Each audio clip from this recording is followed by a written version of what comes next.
ഇങ്ങനെ ഒരു ഇതിൽ എന്താണ് കാര്യം എന്നുള്ള ഒരു സ്വാഭാവിക ഡൗട്ട് നിങ്ങൾക്ക് വന്നേക്കാം. ഞാൻ ആ ഇൻസ്റ്റിറ്റ്യൂട്ടിൻ്റെ ഒരു ബ്രീഫ് ഹിസ്റ്ററി പറഞ്ഞുകൊണ്ട് തുടങ്ങാം. ഇത് 1945 TFR സ്റ്റാർട്ട് ചെയ്യപ്പെടുന്നത്. ഡോക്ടർ ഹോമി ബാബ, നിങ്ങൾ ബാബ അറ്റോമിക് റിസർച്ച് സെൻറ്റർ എന്ന് കേട്ടിട്ടുണ്ടാകും.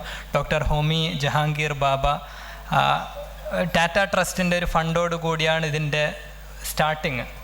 പിന്നീടുള്ളത് വളരെ സ്വാതന്ത്ര്യാനന്തര ഇന്ത്യയിലെ ഇൻഡിപെൻഡൻറ്റ് ഇന്ത്യയിലെ സയൻറ്റിഫിക് ബിൽഡിങ്ങിന് വേണ്ടി വളരെ ക്രൂഷ്യലായിട്ടുള്ള റോൾ വഹിച്ച ഒരു സ്ഥാപനമാണ്. നിങ്ങൾക്കറിയാം, പിന്നീട് വന്ന Bhabha atomic research, space program, ISRO, അതിൻ്റെ മുന്നുണ്ടായിരുന്ന ഇൻകോസ്പാർ, അതൊക്കെ തുടങ്ങുന്നത് ഈ ആറ്റോമിക് എനർജി കമ്മീഷനിൽ നിന്നാണ്. ആ സമയത്ത് ഫസ്റ്റ് പ്രൈം മിനിസ്റ്റർ നെഹ്റുവും പിന്നെ ബാബയും ഒപ്പം സാറാബായും ഈ ഒരു ടീമിൻ്റെ റോളും താല്പര്യമുള്ളവർ ഈ ഒരു ഇങ്ങനൊരു സീരീസ് ഉണ്ട്, റോക്കറ്റ് ബോയ്സ് എന്ന് പറഞ്ഞിട്ട്. നിങ്ങളിൽ ചില ആൾക്കാരെങ്കിലും കണ്ടിട്ടുണ്ടാവാൻ സാധ്യതയുണ്ട്. അപ്പോൾ അതിൽ ഇതിൻ്റെ ഒരു വളരെ രസകരമായിട്ടുള്ളൊരു ഹിസ്റ്ററി, എങ്ങനെയാണ് ഇവരിത് തുടങ്ങുന്നത്, വളരെ മോഡസ്റ്റായിട്ടുള്ള ബിഗിനിങ്ങിൽ നിന്നും ഇന്നീ കാണുന്ന നിലയിലേക്ക് കാര്യങ്ങൾ വന്നതെന്നുള്ളതിനെ പറ്റി, അതിൽ ബാബയുടെയും സാറാബായുടെയും റോളൊക്കെ വളരെ നന്നായിട്ട് പ്രസൻറ്റ് ചെയ്യുന്നൊരു സീരീസാണ്. ഇനി ഈ TFRന് 6 സെൻറ്ററുകളാണുള്ളത്. ബാംഗ്ലൂർ,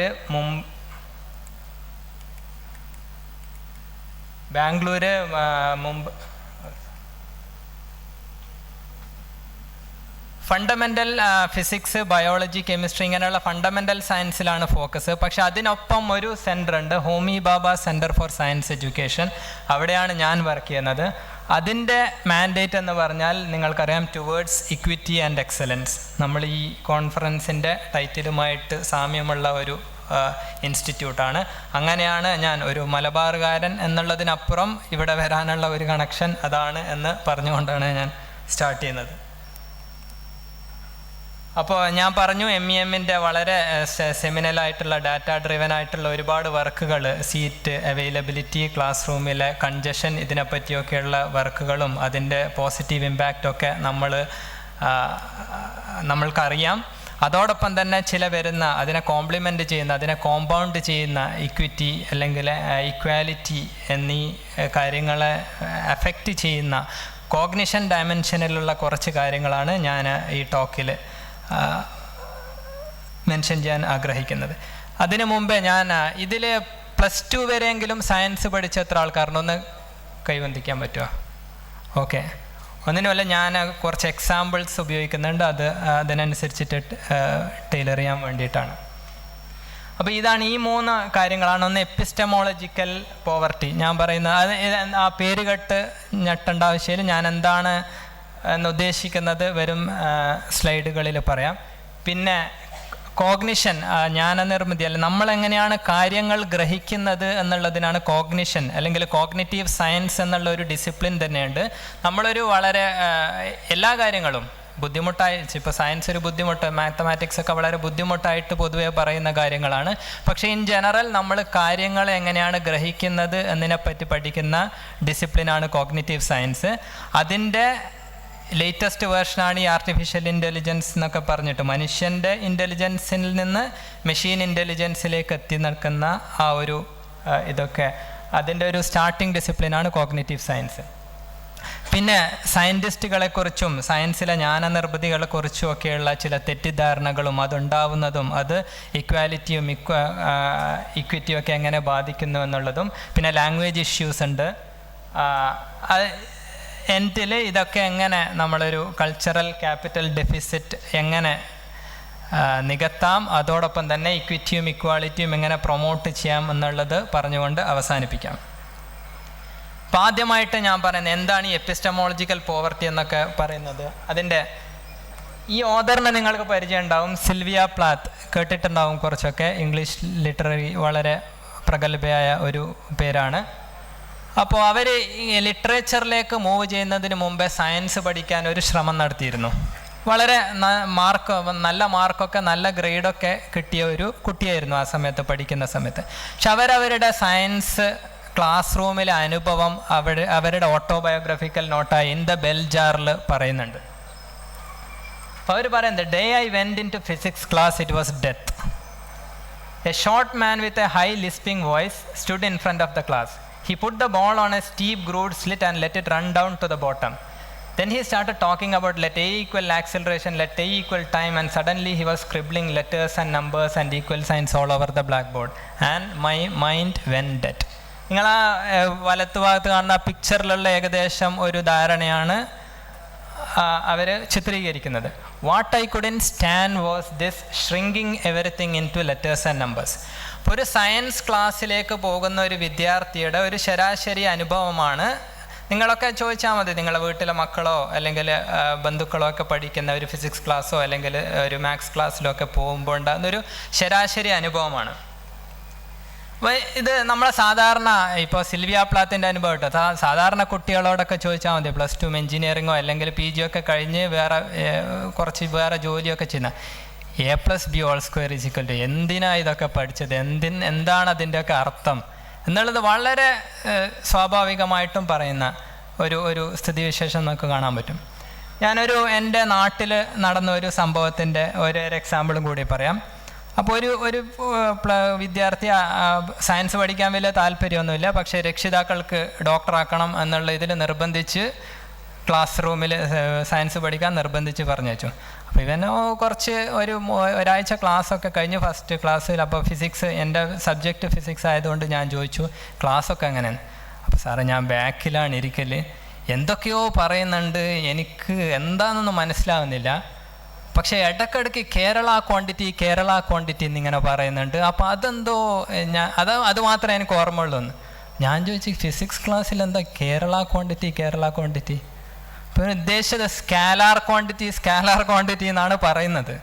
അപ്പോൾ ഇവനിക്ക് എന്താണിത് പഠിപ്പിക്കുന്നത്, ആ ബോർഡ് മേലെ യാതൊന്നിനും എന്താണ് ഇത് നടക്കുന്നത് എന്നുള്ള യാതൊരു ബോധവും ഇല്ല. പക്ഷേ വീട്ടുകാർ അത് അങ്ങനെ പഠിപ്പിക്കുന്ന രീതിയും അങ്ങനെയാണ്. ഇതെന്തിനു പഠിക്കുന്നു എന്നുള്ളതിനെ, അതാണ് ഞാൻ ഈ എപ്പിസ്റ്റമോളജിക്കൽ പോവർട്ടി എന്ന് പറയുന്നത്. ഞാൻ കുറച്ചുകൂടി എക്സ്പ്ലെയിൻ ചെയ്തിട്ട് പറയാം. നമ്മൾ ഏതൊരു കാര്യം ചെയ്യുമ്പോൾ, ഇപ്പോൾ സയൻസ് പഠിക്കുക എന്ന് മാത്രമല്ല, ഏതൊരു കാര്യം ചെയ്യുമ്പോൾ അത് വളരെ നന്നായി ചെയ്യണമെങ്കിൽ നമ്മൾക്ക് 3 കാര്യങ്ങളെപ്പറ്റി വ്യക്തമായൊരു ധാരണ വേണം. എന്താണ് നമ്മൾ ചെയ്യുന്നത്? സയൻസ് ക്ലാസ് എന്നല്ല, നിങ്ങൾ ഏത് ഒരു മേഖല ആയിക്കൊള്ളട്ടെ, എന്താണ്, what are we doing, why are we doing, എന്തിനാണ് നമ്മളത് ചെയ്യുന്നത്, ഇനി how are we doing it, how should we do it effectively. ഈ 3 കാര്യങ്ങളെക്കുറിച്ച് വ്യക്തമായ ധാരണയുണ്ടെങ്കിൽ നമ്മൾക്ക് ഏത് കാര്യവും എഫക്റ്റീവായിട്ട് ചെയ്യാൻ പറ്റും. സാധാരണ ഒരു ശരാശരി സയൻസ് ക്ലാസ്സിൽ എന്താണ് നടക്കുന്നത്, ഇപ്പോൾ +1 +2 മാത്രമല്ല, ഒരു 5 വർഷം PG കഴിഞ്ഞിട്ട് വരുന്ന ഒരു MSc ഫിസിക്സോ അല്ലെങ്കിൽ MSc കെമിസ്ട്രിയോ MSc മാത്സോ കുട്ടികളൊക്കെ എടുത്ത് അവരോട് ചോദിച്ചാൽ മതി. എന്തൊക്കെയോ ഒരുപാട് ടെക്നോളജിക്കൽ ടേംസും കുറേ ഇക്വേഷൻസും ഇതിൻ്റെയൊക്കെ ഒരു സാമ്പാർ രൂപത്തിൽ കുറേ കാര്യങ്ങൾ അറിയാം, മാർക്കൊക്കെ ഉണ്ട്. പക്ഷെ എന്താണ് ഇത് നമ്മൾ പഠിച്ചത്, അതെന്തിനാണ് പഠിച്ചത്, അതെങ്ങനെയാണ് ഇനി അപ്ലൈ ചെയ്യേണ്ടത് എന്നതിനെ പറ്റിയൊന്നും യാതൊരു ധാരണയും ഇല്ലാത്ത ഒരു പഠന രീതി. അത് നേരത്തെ പറഞ്ഞ് കൺജഷനൊക്കെ അത് കോംപ്ലിക്കേറ്റ് ചെയ്യുന്ന കാര്യങ്ങളാണ്. ഒരു ക്ലാസ്സിൽ ഇപ്പോൾ 75 കുട്ടികളുണ്ടെങ്കിൽ ഇതിലും കൂടുതൽ വഷളാവും. 25 കുട്ടികളിലപ്പോൾ കുറച്ചുകൂടി ഇൻറ്ററാക്ഷനൊക്കെ വന്ന് കാര്യങ്ങൾ മെച്ചപ്പെടാൻ സാധ്യത ഉണ്ടെങ്കിലും അത് 25 ആയാൽ പിന്നെ ഒന്നും പറയേണ്ട ആവശ്യമില്ല. അപ്പോൾ ആ ഒരു ഇതിനെയാണ് ഞാൻ പറയുന്നത് ഈ ഒരു എപ്പിസ്റ്റമോളജിക്കൽ പോവർട്ടി എന്നുകൊണ്ട് ഉദ്ദേശിക്കുന്നത്. അപ്പോൾ സാധാരണ എന്താണ്, ഇപ്പോൾ ഇത് നിങ്ങൾ എക്സാമ്പിൾ ഇത് +2 വരെ പഠിച്ചവരാണെങ്കിൽ നിങ്ങൾക്ക് ഏകദേശം ഓർമ്മയുണ്ടാവും. ഒരു ശരാശരി ഫിസിക്സ് ക്ലാസ്സിൽ ചെയ്യുന്നതെന്നാണ് ഒരു റിയൽ ലൈഫ് കാര്യങ്ങൾ നമ്മൾ തുടങ്ങി ഇങ്ങനെ കുറച്ച് അതിൻ്റെ ഒരു റെപ്രസെൻറ്റേഷൻസ് ഒക്കെ ഉണ്ടാവും, ഇവഞ്ച്വലി ഒരു ഇക്വേഷനിലേക്ക് എത്തിക്കുന്നു. അപ്പോൾ ഒരു സയൻസിൻ്റെ ഇത് വളരെ കോംപ്രഹെൻസീവ് ആയിട്ടുള്ള അല്ല ഒരു മേജർ ആസ്പെക്റ്റ് എന്ന് പറഞ്ഞാൽ റിയൽ വേൾഡിൽ നടക്കുന്ന കാര്യങ്ങളെ മാത്തമാറ്റിക്സിലേക്ക് ലോഡ് ചെയ്യുക എന്നുള്ളതാണ് സയൻസിൻ്റെ ഒരു മേജർ ജോലി അല്ലെങ്കിൽ സയൻസിൻ്റെ ഒരു മേജർ എൻഡീവർ.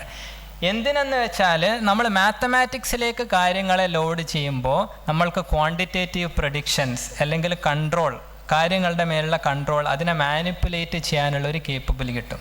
അങ്ങനെ ഒരു കേപ്പബിലിറ്റി നമ്മൾക്ക് വരികയാണെങ്കിൽ അത് വെച്ചിട്ട് ടെക്നോളജി, പുതിയ പുതിയ കാര്യങ്ങൾ നമ്മൾക്ക് ഡെവലപ്പ് ചെയ്യാൻ പറ്റും. അപ്പോൾ ആ ഒരു ഇതാണ് ബേസിക്കലി. അപ്പോൾ നമ്മൾ തുടക്കത്തിൽ സിൽവിയ പ്ലാത്തിൻ്റെ മെയിൻ കംപ്ലൈൻറ്റ് എന്തായിരുന്നു? I never know why everything has to be shrunk in to letters and numbers.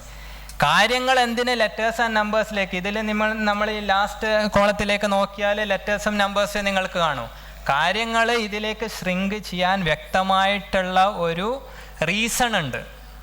അതിനൊരു സയൻസിൻ്റെ ഒരു ചിന്താരീതി എന്ന് പറഞ്ഞാൽ, അല്ലെങ്കിൽ അതിൻ്റെ ഒരു എപ്പിസ്റ്റമോളജി, അതിൻ്റെ നോളജ് കൺസ്ട്രക്ഷൻ, അതിൻ്റെ ജ്ഞാന നിർമ്മിതി എന്ന് പറഞ്ഞാൽ, അതിൻ്റെ ഒരു സ്ട്രക്ചർ എന്ന് പറഞ്ഞാൽ ഇങ്ങനെയാണ്.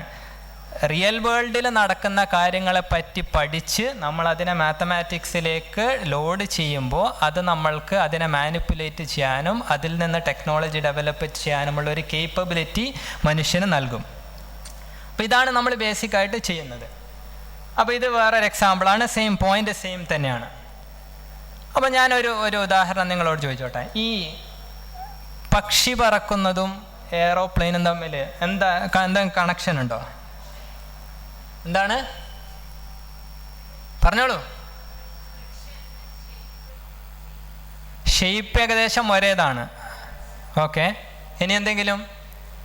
നിങ്ങളൊക്കെ പലപ്പോഴും വായിച്ചിട്ടുണ്ടാവും, മനുഷ്യൻ ഇതൊക്കെ നോക്കിയാണ് അതിൻ്റെ ഇൻസ്പിരേഷൻ കിട്ടിയത് അതിൽ നിന്നാണ്, അല്ലെങ്കിൽ മനുഷ്യൻ്റെ കണ്ണിൻ്റെ ഫങ്ഷൻ പഠിച്ചിട്ടാണ് ക്യാമറകളൊക്കെ ഉണ്ടാക്കാനുള്ള ഇൻസ്പിരേഷൻ കിട്ടിയതെന്നൊക്കെ പറയുന്നത് കേട്ടിട്ടുണ്ടോ? എന്താണ് ഈ കണക്ഷൻ? അപ്പം ഞാൻ നേരത്തെ പറഞ്ഞത് പോയിന്റ് തന്നെയാണ്. ഒരു പക്ഷിയെ പറക്കുമ്പോൾ ഇത് ഒന്നാമത്തതിൽ നമ്മൾ കാണുന്ന ഒരു കാക്കയെ പോലെയുണ്ട്, നമ്മൾക്ക് പരിചയമുള്ള ഒരു പക്ഷിയാണ്. അതിനെപ്പറ്റി പഠിക്കുക എന്ന് പറഞ്ഞാൽ ഇങ്ങനെ കുറേ റെപ്രസെൻറ്റേഷൻസ് വെച്ചിട്ട് അതിനെ അനലൈസ് ചെയ്യും. എന്നിട്ട് ആ അനലൈസും പിന്നെ ഇത് വളരെ ചുരുക്കിയാണ് ഞാൻ പറയുന്നത്, വളരെ കോംപ്ലിക്കേറ്റഡ് ആയിട്ടുള്ള എൻജിനീയറിംഗ് പ്രോസസ്സാണ്. ഒരുപാട് ദശാബ്ദങ്ങളും നൂറ്റാണ്ടുകളും എടുത്തിട്ട് നടത്തപ്പെടുന്ന കാര്യങ്ങൾ വളരെ ചുരുക്കി അതിൻ്റെ ഒരു റഫ് പിക്ചർ എന്താണെന്ന് കൺവേ ചെയ്യാൻ വേണ്ടിയാണ് ഞാൻ പറയുന്നത്. നമ്മൾ ഈ എയറോപ്ലെയിൻ്റെ ഡിസൈൻ നോക്കിയാലും അതിൽ ഏകദേശം അതേപോലെയുള്ള ഒരു അനാലിസിസ്. അപ്പോൾ ഈ സയൻസ് ആൻഡ് ടെക്നോളജിയുടെ ഒരു അനലിറ്റിക്കൽ രീതി എന്താണെന്ന് ഇല്ലസ്ട്രേറ്റ് ചെയ്യാൻ വേണ്ടിയാണ് ഞാൻ ഈ കാര്യങ്ങൾ പറയുന്നത്. ഇതിലൊരു മനുഷ്യൻ്റെ ബുദ്ധി ഒരു കാര്യം ഒരു കാര്യത്തെ ഒരു സയൻറ്റിഫിക്കലി ഒരു കാര്യവുമായിട്ട് അപ്ലൈ ചെയ്യുമ്പോൾ നടക്കുന്നതെന്ന് പറഞ്ഞാൽ ആദ്യം അതിനെ റിയാലിറ്റിയിൽ നിന്ന് ഡീകപ്പിൾ ചെയ്യും. റിയാലിറ്റിയിൽ നിന്ന് ഡീകപ്പിൾ ചെയ്യാന്ന് പറഞ്ഞാൽ നമ്മൾ അതിൻ്റെ ഒരു റെപ്രസെൻറ്റേഷൻ ഉണ്ടാക്കും. ആ ഒരു റെപ്രസെൻറ്റേഷൻ നമ്മൾ ഈ കഴിഞ്ഞ ഇതിൽ കണ്ടു, ആ ഒരു കുറേ വെക്ടറൊക്കെ വെച്ച് എറോസൊക്കെ വെച്ചിട്ടുള്ള, അതാണ് ഞാൻ റെപ്രസെൻറ്റേഷന് കൊണ്ട് ഉദ്ദേശിക്കുന്നത്. അങ്ങനെ ആ ഒരു പക്ഷിയെ ഈ ഒരു രൂപത്തിലാക്കി മാറ്റിയാൽ ഒരുപാട് കോഗ്നിറ്റീവ് ഓപ്പറേഷൻസ്, നമ്മൾക്ക് ഇതിൽ ഒരുപാട് മാനിപ്പുലേഷൻസ് നടത്താൻ പറ്റും. എന്നിട്ട് അതിനെ ഈ ടെക്നോളജിയിലേക്ക് എത്തിക്കാൻ പറ്റും. അപ്പോൾ ആ ഒരു ചിന്താരീതി അതിനാദ്യം ഡീകപ്പിൾ ചെയ്യുക, പിന്നെ അതിനെ ഐഡിയലൈസ് ചെയ്യാന്ന് പറയും. അതിനെ സിംപ്ലിഫൈ ചെയ്ത് കുട്ടി പറഞ്ഞതുപോലെ ഫ്രിക്ഷൻ ഇല്ല എന്ന് നമ്മൾ അസ്യൂം ചെയ്യുന്നു. പിന്നെ പോയിൻ്റ് മാസ്, ഇപ്പോൾ നിങ്ങളൊക്കെ പഠിച്ചിട്ടുണ്ടാവും, പ്ലസ് ടുവിലൊക്കെ പഠിച്ചിട്ടുണ്ടാവും, കെപ്ലേഴ്സ് ലോ എന്നൊക്കെ പറഞ്ഞിട്ട് 6400 കിലോമീറ്റർ റേഡിയസ് ഉള്ള ഒരു വലിയൊരു ഇതാണ് ഭൂമി. അതിനേക്കാൾ വലുതാണ് സൂര്യൻ. ഇതിനെ നമ്മൾ കെപ്ലേഴ്സ് ലോ എന്നൊക്കെ പറയുമ്പോൾ അതിനെ 2 പോയിൻ്റായിട്ട് കൺസിഡർ ചെയ്യും.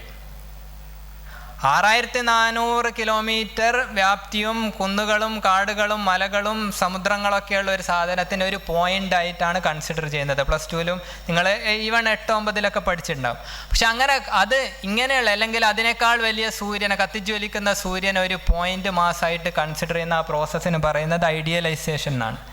വളരെ വികൃതമായിട്ടുള്ള, നമ്മൾക്ക് അത്ഭുതം തോന്നും, ഇത് എങ്ങനെയാണ് ഇത്രയും വലിയൊരു സാധനത്തിന് ഈ പോയിൻ്റ് മാസമായിട്ട് കൺസിഡർ ചെയ്തിട്ട് അതിൽ നിന്ന് ഡെവലപ്പ് ചെയ്യുന്ന തിയറിയിൽ നിന്ന് എങ്ങനെയാണ് നമ്മൾക്ക് മീനിങ് ഫുൾ ആയിട്ടുള്ള നോളജ് ഗെയിൻ ചെയ്യാൻ പറ്റുന്നത് എന്നുള്ളതൊരു അത്ഭുതമാണ്. പക്ഷെ അങ്ങനെയാണ് സയൻസ് അത് വർക്ക് ചെയ്യുന്നു എന്നുള്ളതിന് തെളിവ് ഇന്ന് നമ്മളെ ഓരോ സയൻറ്റിഫിക് ആൻഡ് ടെക്നോളജിക്കൽ അഡ്വാൻസ്മെൻറ്റ്സും അതിനുള്ള തെളിവാണ്. പിന്നെ അതിനെ നമ്മൾ എക്സ്റ്റേണൽ റെപ്രസെൻറ്റേഷൻ, ഇവഞ്ച്വലി അതിനെ മാത്തമാറ്റൈസ് ചെയ്യും, അതിന് ഇക്വേഷനിലേക്ക് ആക്കി മാറ്റുമ്പോൾ എന്താണ് ഇത് നമുക്ക് നൽകുന്ന പവറുകൾ എന്താണ്? ഒരു ഫിലോസഫറിൻ്റെ വേർഡ് പറഞ്ഞാൽ it enables us to think the unthinkable.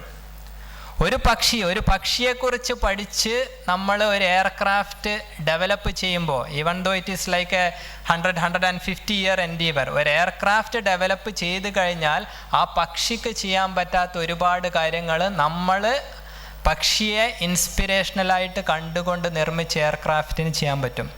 അതിനേക്കാൾ വേഗത്തിൽ 1000 km/h പറക്കാൻ പറ്റും. 3000 അല്ലെങ്കിൽ 10,000 കിലോഗ്രാം എടുക്കാൻ പറ്റും. അതിനേക്കാൾ കോംപ്ലക്സ് ആയിട്ടുള്ള റോക്കറ്റുകൾ. അപ്പം ഇതാണ് മനുഷ്യൻ്റെ കോഗ്നിഷൻ ഒരു കാര്യത്തിൽ സയൻറ്റിഫിക് മെത്തേഡ് ഉപയോഗിച്ചിട്ട് ചെയ്യാൻ പറ്റുന്ന ഒരു മാർവലിൻ്റെ ഒരു ഉദാഹരണമായിട്ടാണ് ഞാൻ ഈ കാര്യങ്ങളൊക്കെ പറയുന്നത്. അപ്പം ഇങ്ങനെയുള്ള സയൻസിൻ്റെ ചിന്താരീതി എന്താണ്, അതിൻ്റെ ഉദ്ദേശ ലക്ഷ്യങ്ങൾ എന്താണ്, അതിൻ്റെ എപ്പിസ്റ്റമോളജി എന്താണ്, ഇങ്ങനെയുള്ള കാര്യങ്ങളെ പറ്റിയൊക്കെ വ്യക്തമായൊരു ധാരണ കുട്ടികൾക്ക്, സയൻസ് പഠിക്കുന്ന കുട്ടികൾക്ക്, സയൻസ് പഠിക്കുന്നതെന്നല്ല ഏത് കാര്യം പഠിക്കുന്ന കുട്ടികൾക്കും കൊടുക്കുകയാണെങ്കിൽ കുട്ടി ഞാൻ നേരത്തെ പറഞ്ഞ എന്തൊക്കെയോ നടക്കുന്നു, 6-7 കൊല്ലം ഞാൻ ക്ലാസ്സിൽ പോയി സാമ്പാർ കഷ്ണം മുറിച്ചിട്ടതുപോലെ കുറേ ഇക്വേഷനും കുറേ ടേംസും പഠിച്ചു എന്നുള്ള അങ്ങനെ പുറത്ത് വരുന്ന ഒരു പരിതസ്ഥിതിയിൽ നിന്ന് വ്യക്തമായിട്ടാണ് ഞാൻ പഠിച്ചത് ഇതൊക്കെയാണ്, അത് ഇന്ന കാര്യങ്ങളാണ്, അതിനെപ്പറ്റി അതിനൊക്കെ വ്യക്തമായൊരു ധാരണ കിട്ടുകയാണെങ്കിൽ ഈ എന്താണ് ഇക്വിറ്റിയുമായിട്ടുള്ള കണക്ഷൻ എന്ന് പറഞ്ഞാൽ ഇങ്ങനെയുള്ള രീതിയിൽ പഠിക്കുകയാണെങ്കിൽ ഈ കൊഴിഞ്ഞുപോക്ക് ഇപ്പം നമ്മുടെ റീജിയനിൽ കേരളത്തിലും പുറത്തൊക്കെയുള്ളൊരു ഇങ്ങനത്തെ കോഴ്സുകൾക്കൊക്കെ കുട്ടികൾ കുറഞ്ഞു വരുന്നു. കാരണം കുട്ടികൾ 5-7 വർഷം പഠിച്ചിട്ട് എന്താണ് പഠിച്ചത്, എന്തിനാണ് പഠിച്ചത്, ഇതിനെക്കൊണ്ട് എന്താണ് ഉപയോഗം എന്നുള്ള ചോദ്യങ്ങൾ ഉത്തരം ചെയ്യപ്പെടുന്നില്ല. അപ്പോൾ ഈ ഇക്വിറ്റിക്കും ക്വാളിറ്റിക്കും ഒക്കെ ഈ ഒരു കോഗ്നിഷൻ ആസ്പെക്റ്റ് വളരെ ക്രൂഷ്യലാണ് എന്നുള്ളൊരു പോയിൻ്റാണ് ഞാൻ പറയുന്നത്.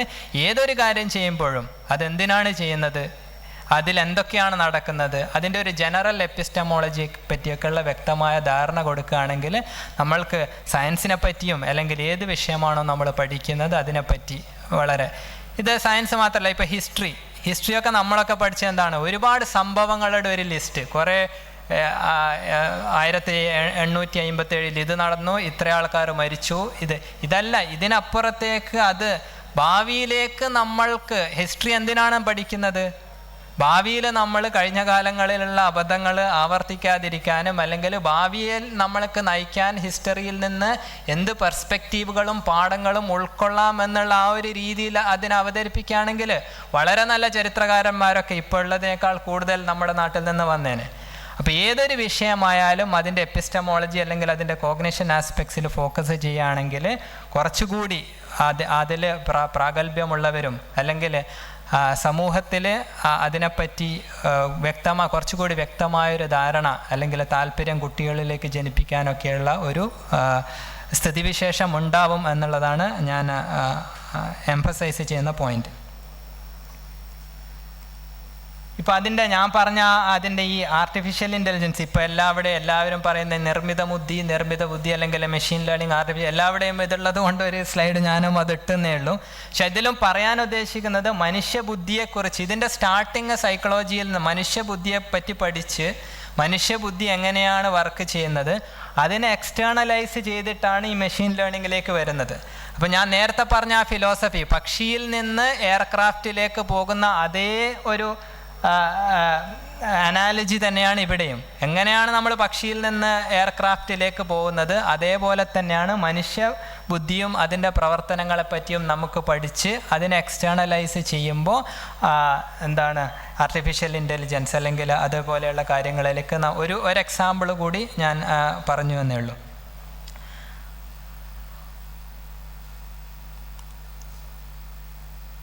ഇനി രണ്ടാമത്തെ ഞാൻ പറയാൻ പോകുന്നത് ക്ലാസ് റൂമിൽ മനുഷ്യൻ എങ്ങനെയാണ് കാര്യങ്ങൾ പഠിക്കുന്നത് എന്നതിനെപ്പറ്റി വ്യക്തമായൊരു ധാരണയില്ലെങ്കിൽ, ഇത് മെയിനായിട്ട് ടീച്ചേഴ്സിനും അല്ലെങ്കിൽ ടീച്ചിങ്ങിൽ ഇങ്ങനെ മനുഷ്യൻ്റെ കോഗ്നിഷൻ എങ്ങനെയാണ് വർക്ക് ചെയ്യുന്നതിനെപ്പറ്റി വ്യക്തമായ ധാരണയില്ലെങ്കിൽ അതുവഴി ക്ലാസ് റൂമിലും കുട്ടികൾക്കും അല്ലെങ്കിൽ പഠനങ്ങൾക്കും ഉണ്ടാകുന്ന ബുദ്ധിമുട്ടുകളെക്കുറിച്ചാണ് നെക്സ്റ്റ് പോയിന്റ്. ഇതൊരു അദ്ദേഹം ഫിസിക്സിൽ നോബൽ പ്രൈസ് കിട്ടിയ ഒരാൾ അദ്ദേഹത്തിൻ്റെ ഒരു അനുഭവം പങ്കുവെക്കുകയാണ്. അദ്ദേഹം തുടക്കത്തിലൊരു അധ്യാപകനായിരുന്നു. കാൾ വൈമാൻ എന്നാണ് പേര്. 2001 ആ സമയകാലഘട്ടങ്ങളിൽ 2000 നോബൽ പ്രൈസ് കിട്ടുകയും പിന്നീട് അദ്ദേഹത്തിൻ്റെ നോബൽ പ്രൈസ് അദ്ദേഹത്തിൻ്റെ ഫിസിക്സ് ലാബ് പൂട്ടി പൂർണ്ണമായി ഫിസിക്സ് എഡ്യൂക്കേഷൻ റിസർച്ചിലേക്ക് ഒബാമയൊക്കെ പ്രസിഡൻ്റായിരിക്കുന്ന സമയത്ത് അദ്ദേഹത്തിൻ്റെ നാഷണൽ സയൻറ്റിഫിക് അഡ്വൈസറൊക്കെ ആയിരുന്നു. കാൾ വൈമാൻ എന്നാണ് പേര്. നിങ്ങൾക്ക് വളരെ രസകരമായിട്ടുള്ള ടോക്കുകളൊക്കെ യൂട്യൂബിലുണ്ട്, താല്പര്യമുള്ളവർക്ക് കേൾക്കാം. അദ്ദേഹത്തിൻ്റെ ഒരു പഠിപ്പിക്കുമ്പോൾ, ക്ലാസ് റൂമിൽ കാര്യങ്ങൾ പഠിപ്പിക്കുമ്പോൾ ഉണ്ടായ ഒരു അനുഭവത്തെ പറ്റിയാണ് ഇവിടെ പറയുന്നത്. അപ്പോൾ പറയുന്നത്, when I first taught physics as a young assistant professor, I used the approach that is all too common when someone is called upon to teach something. First I thought very hard about the subtopic and got it clear in my mind.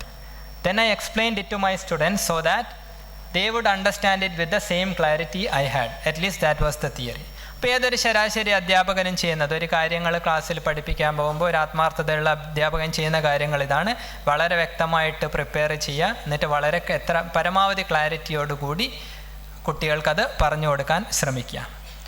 അപ്പോൾ ഇദ്ദേഹം പറയുന്നത് ഇതേവരെ പ്രശ്നമൊന്നുമില്ല, ഇതിന് ശേഷമാണ് അദ്ദേഹത്തിൻ്റെ ഈ learning puzzle വരുന്നത്. അപ്പോൾ അദ്ദേഹം പറഞ്ഞു, ബട്ട് വെനെവർ, ഇദ്ദേഹം പഠിപ്പിക്കുന്ന വളരെ പ്രഗത്ഭ, ഇപ്പോൾ സ്റ്റാൻഫോർഡിലാണ്, വളരെ ആ സമയത്ത് കൊളറാഡോയിലാണ്, വളരെ പ്രഗത്ഭമായ യൂണിവേഴ്സിറ്റിയിലാണ് പഠിപ്പിക്കുന്നത്. അങ്ങനെ ഇൻഫ്രാസ്ട്രക്ചറൽ പ്രശ്നങ്ങളൊന്നും ഇല്ലാത്ത യൂണിവേഴ്സിറ്റിയിലാണ്. അപ്പോൾ അദ്ദേഹം പറഞ്ഞു, but whenever I made any serious attempt to determine what my students were learning, it was clear that this approach just didn't work. An occasional student here and there might have understood my beautifully clear and clever explanation, but the vast majority of students weren't getting at all.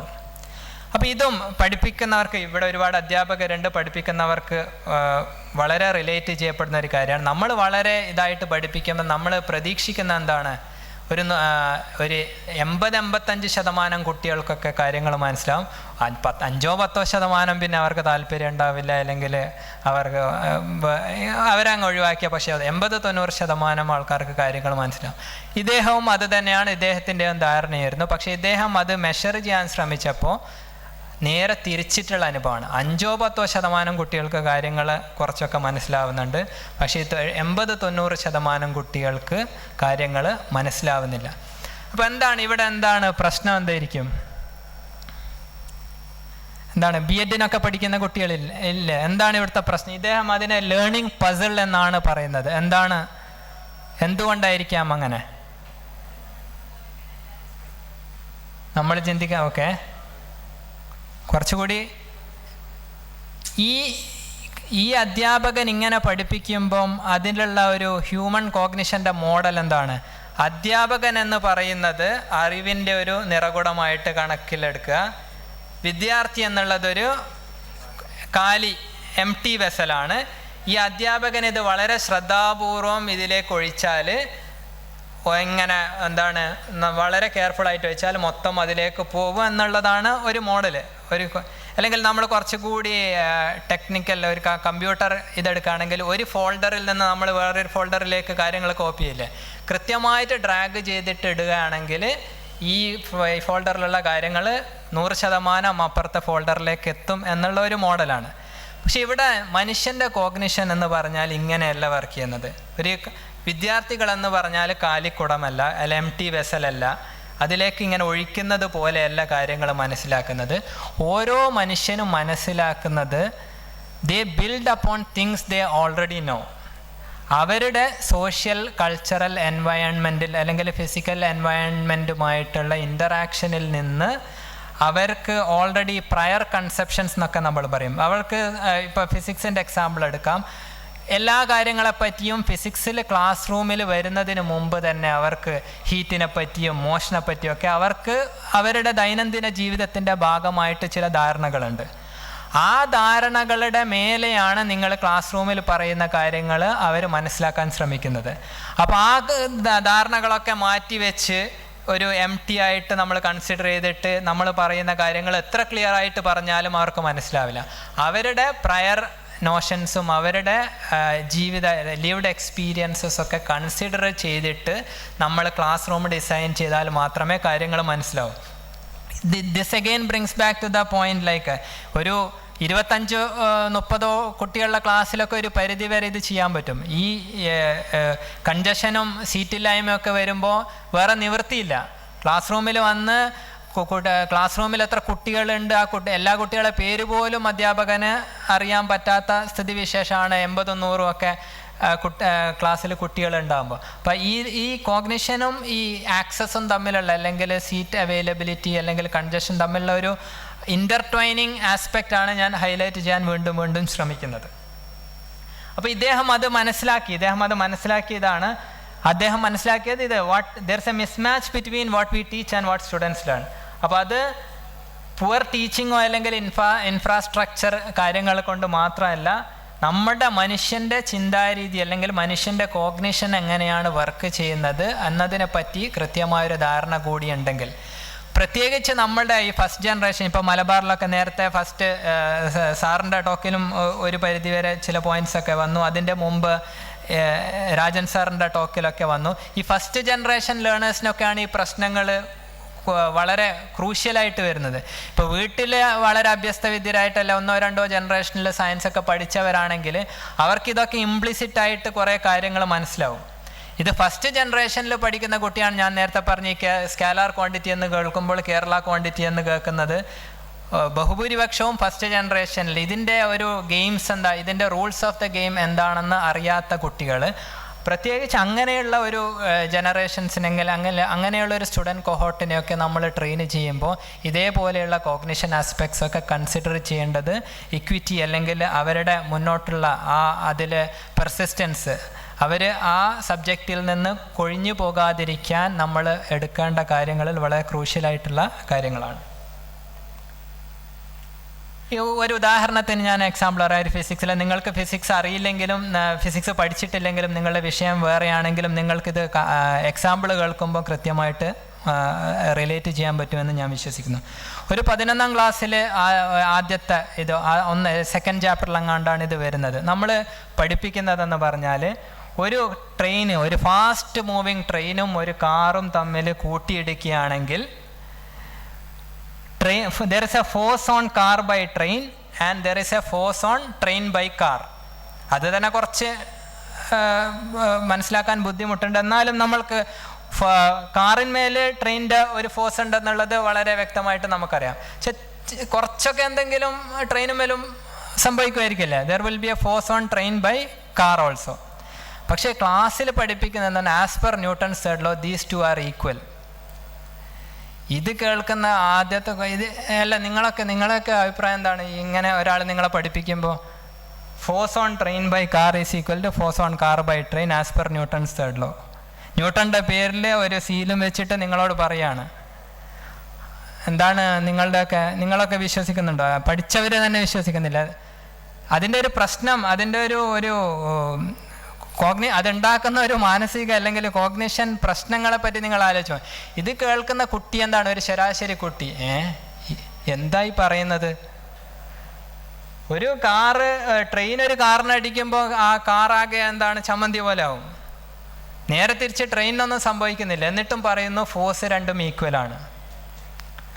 ഇവിടെ പ്രശ്നം എന്ന് പറഞ്ഞാൽ നമ്മൾ സാധാരണ രീതിയിൽ force എന്ന് നമ്മൾ ഉദ്ദേശിക്കുന്നതും ഫിസിക്സിൽ നമ്മൾ ഫോഴ്സ് എന്നുകൊണ്ട് ഉദ്ദേശിക്കുന്നതൊക്കെ തമ്മിൽ ചെറിയ വ്യത്യാസങ്ങളുണ്ട്. അതിൽ ഡിഫൈൻ ചെയ്തിരിക്കുന്ന അതൊരു ഡെഫിനിഷൻസും ആക്സിയംസൊക്കെ യൂസ് ചെയ്തിട്ട് ഡെവലപ്പ് ചെയ്തെടുക്കുന്ന ഒരു ലോജിക്കൽ സ്ട്രക്ചറാണ്.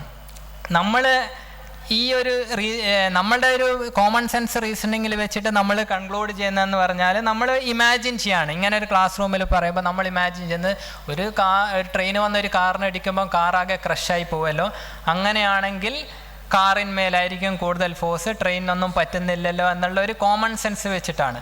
പക്ഷേ ആ സബ്ജക്റ്റിൻ്റെ ചിന്താരീതിയും അതിൻ്റെ ഒരു സ്ട്രക്ചറും അതിൻ്റെ ഒരു ജ്ഞാനനിർമ്മിതിയും അതിൻ്റെ ഒരു ഇതൊക്കെ അതിന് വേറെ തന്നെ ഒരു എപ്പിസ്റ്റമോളജി ഉണ്ട്. അതിനെപ്പറ്റി ഒരു ധാരണ വന്നാലേ അതിൻ്റെ ഒരു ലോജിക്കും അതിൻ്റെ ഒരു റാഷണലും നമ്മുടെ ദൈനംദിന ജീവിതത്തിൽ ചിന്തിക്കുന്നതും തമ്മിലുള്ള വ്യത്യാസങ്ങളൊക്കെ നമ്മൾക്ക് മനസ്സിലാവുകയുള്ളൂ. ഒരു എക്സാമ്പിൾ കൂടി ഞാൻ പറയാം. ഇല്ല, വേറൊരു കാര്യം, ഒരു 100 കിലോവും ഒരു 10 കിലോവും നമ്മളൊരു ഹൈറ്റിൽ നിന്ന് ഡ്രോപ്പ് ചെയ്യുന്നു. ഇതും ആ തുടക്കത്തിൽ തന്നെ കുട്ടികളെ പഠിപ്പിക്കുകയാണ്. അപ്പോൾ അവരോട് പറയുന്നത് ഇത് രണ്ടും താഴേക്കെത്താനുള്ള 2 സാധനങ്ങൾ നമ്മളൊരു ഹൈറ്റിൽ നിന്ന് ഡ്രോപ്പ് ചെയ്താൽ അത് താഴേക്കെത്താനുള്ളത് അതിൻ്റെ ഭാരവുമായിട്ട് യാതൊരു ബന്ധവുമില്ല. പഠിപ്പിക്കുന്ന കാര്യമാണ്. ആസ് പെർ ന്യൂട്ടൺസ് ലോ ഇങ്ങനെയാണ്. ഫിസിക്സിൻ്റെ ഒരു ഇത് വെച്ചിട്ട് അതിൽ പ്രശ്നമൊന്നുമില്ല, ആ ഒരു ആർഗ്യുമെൻറ്റിൽ പ്രശ്നമില്ല. പക്ഷേ ഇത് കേൾക്കുമ്പോൾ കുട്ടി ആദ്യം ചിന്തിക്കുന്ന എന്താണ്, സാധാരണ നമ്മളൊരു ഇലയൊക്കെ വീഴുമ്പോൾ വളരെ പതുക്കിയേ വീഴുന്നുള്ളൂ, ഒരു കല്ല് വീഴുമ്പോൾ വളരെ പെട്ടെന്ന് താഴെ എത്തുന്നുണ്ട്. അപ്പോൾ സ്വാഭാവികമായിട്ടും കൂടുതൽ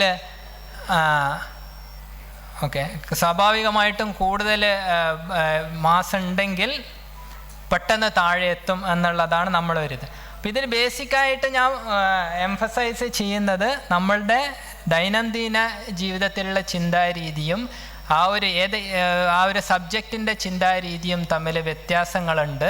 അപ്പോൾ ഈ വ്യത്യാസങ്ങളെ പറ്റിയും നമ്മളെങ്ങനെയാണ് കാര്യങ്ങളെ ഗ്രഹിക്കുന്നതിനെ പറ്റിയൊക്കെയുള്ള വ്യക്തമായ ഒരു ധാരണ ഉണ്ടെങ്കിൽ നമ്മൾക്ക് ഈ സബ്ജക്റ്റിനോടുള്ള ആഭിമുഖ്യവും സബ്ജക്റ്റിൽ എക്സൽ ചെയ്യാനുള്ള ആ ഒരു കുറച്ചുകൂടി ഇൻസ്പിറേഷനും അതിന് പെർസിസ്റ്റ് ചെയ്യാനുള്ള കുറച്ചുകൂടി മോട്ടിവേഷനൊക്കെ ഉണ്ടാവും എന്നുള്ളതാണ് ഞാൻ എംഫസൈസ് ചെയ്യുന്ന പോയിന്റ്. അപ്പോൾ ഇത് പക്ഷേ ഇവിടെ നമ്മുടെ ദൈനംദിന ജീവിതം അല്ലെങ്കിൽ നമ്മുടെ പ്രയർ നോഷൻസ് അല്ലെങ്കിൽ നമ്മുടെ common sense way of thinking അതൊരു മോശം കാര്യമാണെന്നുള്ള ഒരു ധാരണ വരാൻ പാടില്ല. അതിന്മേൽ ബിൽഡ് ചെയ്തിട്ടാണ് നമ്മൾ കാര്യങ്ങൾ പഠിക്കുന്നത്. അപ്പോൾ അതെങ്ങനെ ബിൽഡ് ചെയ്യാമെന്നുള്ളതൊക്കെ ക്ലാസ് റൂമിലെ പെഡഗോജിയും അതൊക്കെ സ്ട്രക്ചർ ചെയ്യുന്നത് അത് വളരെ ഡീറ്റെയിൽഡ് ആയിട്ടുള്ള ഓരോ സബ്ജക്റ്റും എങ്ങനെ പഠിപ്പിക്കണം, ഓരോ ടോപ്പിക്കും എങ്ങനെ പഠിപ്പിക്കണം എന്നുള്ളത് it requires an all together different discussion. അതിലേക്ക് ഞാൻ പോകുന്നില്ല. പക്ഷേ അറ്റ്ലീസ്റ്റ് ബേസിക്കായി സമ്മറി എന്ന് പറയുന്നത് ഇങ്ങനെയുള്ള കാര്യങ്ങളൊക്കെ എപ്പിസ്റ്റമോളജി അല്ലെങ്കിൽ കോഗ്നിഷൻ ഇങ്ങനെയുള്ള കാര്യങ്ങളൊക്കെ നമ്മൾ കൺസിഡർ ചെയ്യണം. അത് ഇക്വിറ്റി അല്ലെങ്കിൽ ഇക്വാലിറ്റിക്കൊക്കെ വളരെ ക്രൂഷ്യലായിട്ട് വരും.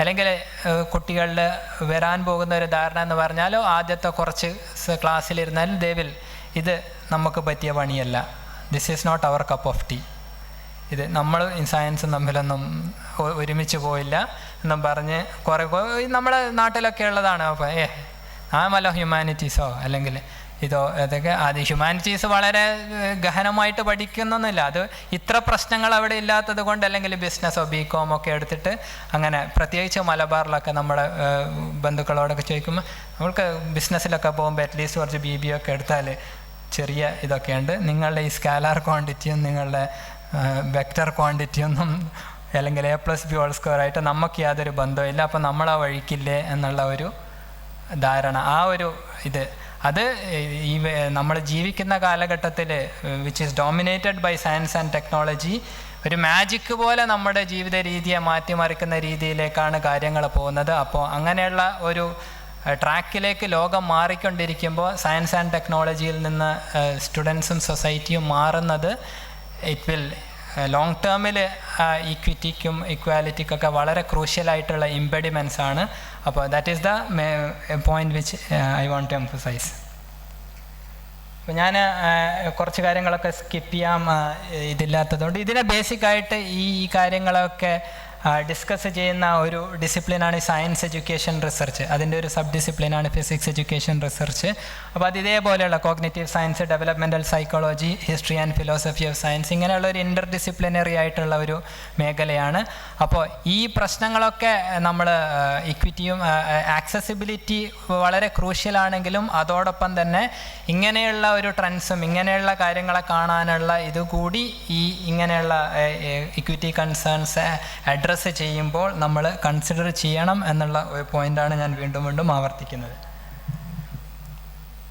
അപ്പോൾ ലാംഗ്വേജ് ഇഷ്യൂസ് ഞാൻ കൺസിഡർ ചെയ്യുന്നില്ല, ഇത് ഞാൻ സ്കിപ്പ് ചെയ്യാണ് ടൈമില്ലാത്തത് കൊണ്ട്. ഈ ഒരു പോയിൻ്റ് ഒരു രസകരമായൊരു പോയിൻ്റാണ്. ഒരു നാൻസി നെർസസ്യാൻ എന്ന് പറഞ്ഞാൽ വിഖ്യാതമായിട്ടുള്ളൊരു കോഗ്നിറ്റീവ് സയൻറ്റിസ്റ്റാണ്. അവർ പറയുന്നത് പറഞ്ഞാൽ ഈ സയൻറ്റിസ്റ്റ് എന്ന് പറഞ്ഞാൽ creative scientist are not only exceptionally gifted human beings. അവർ എക്സെപ്ഷണലി ഗിഫ്റ്റഡ് ഹ്യൂമൻ ബീങ്സ് ആണ്. ഇപ്പോൾ ഐൻസ്റ്റീനും ന്യൂട്ടണും അല്ലെങ്കിൽ സ്റ്റീഫൻ ഹോക്കിനും ഒക്കെ എടുക്കുകയാണെങ്കിൽ. But they are also human beings with the same biological and social makeup like all of us. The problem-solving strategies scientists have invented and the representational practice they have developed over the course of the history of science are very sophisticated and refined outgrowths of ordinary reasoning and representational practices. അവർ ഒരു അന്യഗ്രഹ ജീവിയോ അല്ലെങ്കിൽ വേറെന്തൊക്കെയോ ഒരു തലക്ക് സ്ഥിരതയില്ലാത്തവരോ ആണെന്നുള്ള ഒരു പ്രതീതി നമ്മൾ ഒരിക്കലും വിദ്യാർത്ഥികൾക്ക് കൊടുക്കാൻ പാടില്ല. They are also human beings. അവർ വർഷങ്ങളോളം അല്ലെങ്കിൽ ദശാബ്ദങ്ങളോളം വർക്ക് ചെയ്തിട്ട്, ഹാർഡ് വർക്ക് ചെയ്തിട്ട്, ഒരു തപസ്യ പോലെ ചെയ്തിട്ട് കണ്ടുപിടിക്കുന്ന കാര്യങ്ങൾ, 15-20 വർഷം ചെയ്തിരിക്കുന്ന കാര്യങ്ങൾ 4-5 ക്ലാസ്സിൽ പഠിപ്പിക്കുമ്പോൾ ആ ഒരു കണ്ടൻസേഷനിലും ആ ഒരു ലീനിയറൈസേഷനിലും ആ ഒരു സിംപ്ലിഫിക്കേഷനും കാരണമാണ് നമ്മൾക്ക് അങ്ങനെ ഒരു ധാരണ വരുന്നത്. ഒരാൾ 10-15 വർഷം കൊണ്ട് ചെയ്തിരിക്കുന്ന കാര്യങ്ങൾ ഒരു 5 മണിക്കൂറിനുള്ളിൽ പഠിപ്പിക്കുമ്പോൾ അയാൾക്ക് വന്ന മിസ്റ്റേക്കുകൾ, അയാൾക്ക് വന്ന ഡിഫിക്കൽട്ടീസ്, ഇതിനെപ്പറ്റിയൊന്നും നമ്മൾ സംസാരിക്കുകയില്ല. എല്ലാം അതിൻ്റെ ഒരു ലോജിക്കൽ സ്ട്രക്ചർ മാത്രം, എല്ലാം ഒരു മാജിക് പോലെ വളരെ അതിൻ്റെ ശരിയായ കാര്യങ്ങൾ മാത്രം നമ്മൾ പഠിപ്പിക്കുമ്പോൾ സ്വാഭാവികമായും കുട്ടികൾ ചിന്തിക്കുന്നത് ഓക്കെ, ഇതെന്തോ നമ്മൾക്ക് കുറച്ചാൾക്കാർക്ക് മാത്രം ചെയ്യുന്നത്, എന്തോ ഒരു അന്യഗ്രഹജീവി അല്ലെങ്കിൽ വളരെ ഗിഫ്റ്റഡ് ആയിട്ടുള്ള കുറച്ച് ആൾക്കാർക്ക് മാത്രം ചെയ്യുന്ന ഒരു പരിപാടിയാണ് സയൻസ് എന്നുള്ള ഒരു ധാരണ. നേരത്തെ പറഞ്ഞ പോയിന്റ് തന്നെയാണ്. അങ്ങനെ അതൊക്കെ വരുമ്പോൾ ഇംപ്രഷൻ എന്ന് പറഞ്ഞാൽ okay, science is not my cup, നമ്മളും സയൻസും തമ്മിൽ ഇല്ല എന്നുള്ള ഒരു പ്രശ്നം വരുന്നു. അത് ഇക്വിറ്റിക്കും അല്ലെങ്കിൽ ഒരു സൊസൈറ്റിയുടെ മുന്നോട്ടേക്കുള്ള, പ്രത്യേകിച്ച് നമ്മൾ ഈ ജീവിക്കുന്ന കാലഘട്ടത്തിൽ ഉണ്ടാക്കുന്ന ഇഷ്യൂസാണ് ഉദ്ദേശിക്കുന്നത്. ലാസ്റ്റ് പോയിന്റ് ലാംഗ്വേജ്, ഇത് ഞാൻ സ്കിപ്പ് ചെയ്യാം. പിന്നെ ഇത് ബേസിക്കായിട്ട് ഇതേവരെ പറഞ്ഞിരിക്കുന്ന കാര്യങ്ങൾ, ഇതൊക്കെ ഒരു കൾച്ചറൽ ക്യാപിറ്റൽ ഡെഫിസിറ്റ്. അപ്പോൾ അദ്ദേഹം ഒരു ഞാൻ മുമ്പേ സൂചിപ്പിച്ച ഒരു പോയിന്റ് തന്നെയാണ്. ഒരു സ്റ്റാറ്റിസ്റ്റിക്കലി നമ്മൾ എടുത്തു നോക്കുകയാണെങ്കിൽ ഒരു വളരെ വെൽ എഡ്യൂക്കേറ്റഡ് ആയിട്ടുള്ള അല്ലെങ്കിൽ പാരൻസിനും റിലേറ്റീവ്സിനൊക്കെ ഈ കാര്യങ്ങളിലൊക്കെ ബാക്ക്ഗ്രൗണ്ട് ഉണ്ടെങ്കിൽ ഈ പറഞ്ഞ പ്രശ്നങ്ങൾ ഒരു പരിധിവരെ ഇംപ്ലിസിറ്റായിട്ട് സോൾവ് ചെയ്യപ്പെടും. മുഴുവനായിട്ട് സോൾവ് ചെയ്യപ്പെടുന്നതല്ല, അവർ സോൾവ് ചെയ്യപ്പെടും. പക്ഷെ ഒരു ഫസ്റ്റ് ജനറേഷൻ ലേണേഴ്സൊക്കെയാണ് വരുന്നതെങ്കിൽ ഈ കാര്യങ്ങളൊക്കെ വളരെ ക്രൂഷ്യലായിട്ട് ഇമ്പാക്റ്റ് ചെയ്തിട്ട് അവർ വാക്കൗട്ട് ചെയ്യുന്നതല്ല. നമ്മൾ പറയുന്നത് സാധാരണ അവർ താല്പര്യമില്ല എന്ന് പറഞ്ഞിട്ട് അവർ വാക്കൗട്ട് ചെയ്യുന്നതെന്നാണ്. ബേസിക്കലി നടക്കുന്നത് നമ്മൾ അവരെ പുഷ് ഔട്ട് ചെയ്യുകയാണ് ചെയ്യുന്നത്. അപ്പോൾ അവർക്ക് മനസ്സിലാകുന്ന രീതിയിലോ അല്ലെങ്കിൽ അവർക്ക് റിലേറ്റ് ചെയ്യാൻ പറ്റുന്ന രീതിയിലോ കാര്യങ്ങൾ നമ്മൾ പഠിക്കുന്നില്ല. ഞാൻ ബോർഡിയോ അദ്ദേഹമാണ് ഈ കൾച്ചറൽ ക്യാപിറ്റൽ എന്നുള്ള കൺസ്ട്രക്ട്സ് ഒക്കെ സോഷ്യോളജി പഠിക്കുന്നവർക്ക് അറിയായിരിക്കും. അദ്ദേഹത്തിൻ്റെ ഒരു കോട്ടോട് കൂടി അവസാനിപ്പിക്കാം. A beholder who lacks the specific code feels lost in a chaos of sounds and rhythms, colors and lines without rhyme or reason. അപ്പോൾ ഏതൊരു വിഷയം പഠിക്കുകയാണെങ്കിലും അതിൻ്റെ കുറേ അൺസ്പോക്കൺ നോംസും കോഡ്സും വളരെ ഇംപ്ലിസിറ്റായിട്ട്, അത് വളരെ ഡീപ്പായിട്ട് പഠിച്ചവർക്ക് മനസ്സിലാക്കുന്ന പല കാര്യങ്ങളുണ്ടാകും. അല്ലെങ്കിൽ ആ സബ്ജക്റ്റ് എങ്ങനെ നാവിഗേറ്റ് ചെയ്യണം, അതെങ്ങനെ പഠിച്ചെടുക്കണം എന്നതിനെ പറ്റിയൊക്കെയുള്ള ചില ധാരണകളൊക്കെയുള്ള കുട്ടികൾ ആ സബ്ജക്റ്റിൽ പഠിച്ച് എക്സൽ ചെയ്ത് മുന്നോട്ടേക്ക് പോയിക്കൊണ്ടേയിരിക്കും. അതൊന്നും ഇല്ലാത്ത കുട്ടികൾ ഇത് നമ്മൾക്ക് പറ്റിയതല്ല, അല്ലെങ്കിൽ നമ്മൾ ഇതുമായിട്ടൊന്നും ബന്ധമില്ല എന്ന് പറഞ്ഞ് അവരൊരു സൈഡിലേക്ക് മാറ്റപ്പെടുകയും ഇതിങ്ങനെ തലമുറകളായിട്ട് വന്നുകൊണ്ടിരിക്കുമ്പോഴാണ് നമ്മളിപ്പോൾ ഒരു പ്രത്യേക വിഭാഗത്തിന് ഇതിലൊന്നും പ്രാതിനിധ്യമില്ല, ഒരു പ്രത്യേക വിഭാഗത്തിന് നല്ല പ്രാതിനിധ്യമുണ്ട്. One more minute. അപ്പോൾ ആ ഒരു ഇഷ്യൂയിലേക്ക്, ഇക്വിറ്റി ഇതിലേക്ക് എത്തുന്ന ഒരു പരിതസ്ഥിതി വരുന്നത് ഇതാണ്. അപ്പോൾ ഇതിന് എങ്ങനെയാണ്, ലാസ്റ്റ് സ്ലൈഡാണ്, ഇത് അഡ്രസ്സ് ചെയ്യാൻ പറ്റുന്ന കാര്യങ്ങൾ, നമ്മൾ ഇതിനൊക്കെയുള്ള ഒരു കൾച്ചറൽ സ്ട്രക്ചേഴ്സ് കമ്മ്യൂണിറ്റി ലെവലിലൊക്കെ അതിനൊക്കെ ഈ കാര്യങ്ങളൊക്കെ കൺസിഡർ ചെയ്യുകയും ഇതൊക്കെ അഡ്രസ്സ് ചെയ്യാൻ പറ്റിയ രീതിയിലുള്ള കൾച്ചറൽ സ്ട്രക്ചേഴ്സ് നമ്മൾ ബിൽഡ് ചെയ്തെടുക്കണം. ഇപ്പോൾ നമ്മൾ പറഞ്ഞു ഫാമിലിയിൽ ബാക്ക്ഗ്രൗണ്ട് ഉണ്ടെങ്കിൽ, അപ്പോൾ ഫാമിലി ഇപ്പോൾ ഒരു പ്രദേശത്ത് അങ്ങനെ ഒരു സെറ്റപ്പ് ഇല്ലെങ്കിൽ, ഫാമിലിക്ക് അത് പ്രൊവൈഡ് ചെയ്യാൻ പറ്റുന്നില്ലെങ്കിൽ കമ്മ്യൂണിറ്റി ലെവലിൽ അതിനുള്ള ഇനീഷ്യേറ്റീവ്സ് നമ്മൾ ഡെവലപ്പ് ചെയ്യുക. പിന്നെ അത് എനാബിൾ ചെയ്യുന്ന രീതിയിലുള്ള ഡിസ്കോഴ്സുകൾ നമ്മളൊരു പൊതുബോധം സൃഷ്ടിക്കുക എന്നൊക്കെ പറയില്ലേ. അപ്പോൾ അതൊക്കെ എഫേർട്ട് എടുത്തിട്ട് അതിനെപ്പറ്റി ധാരണയുള്ള ആൾക്കാർ അതിനൊക്കെ മുൻകൈ എടുത്തിട്ട്, പ്രത്യേകിച്ച് MEMൻ്റെ നിലവിലുള്ള ഫോക്കസ് അതിലേക്ക് വളരെയധികം പോയിട്ടില്ലെങ്കിലും അതുമായിട്ട് റിലേറ്റഡ് ആയിട്ടുള്ള കാര്യങ്ങളൊക്കെ ഭാവിയിൽ ആലോചിക്കണം എന്നുകൂടി ഞാൻ പറയുന്നു. പിന്നെ ഈ കാര്യങ്ങളൊക്കെ വളരെ സയൻറ്റിഫിക്, ഇപ്പോൾ മനുഷ്യൻ്റെ ബുദ്ധി എങ്ങനെയാണ് വർക്ക് ചെയ്യുന്നത്, മനുഷ്യൻ കാര്യങ്ങൾ എങ്ങനെയാണ് ഗ്രഹിക്കുന്നത്, ഇതൊക്കെ. അതോടൊപ്പം തന്നെ ലാസ്റ്റ് പോയിന്റ് വളരെ നന്നായിട്ട് പ്രത്യേകിച്ച് സീറ്റ് ഇഷ്യൂസിലൊക്കെ ചെയ്യുന്നതാണ് quality social science research culture.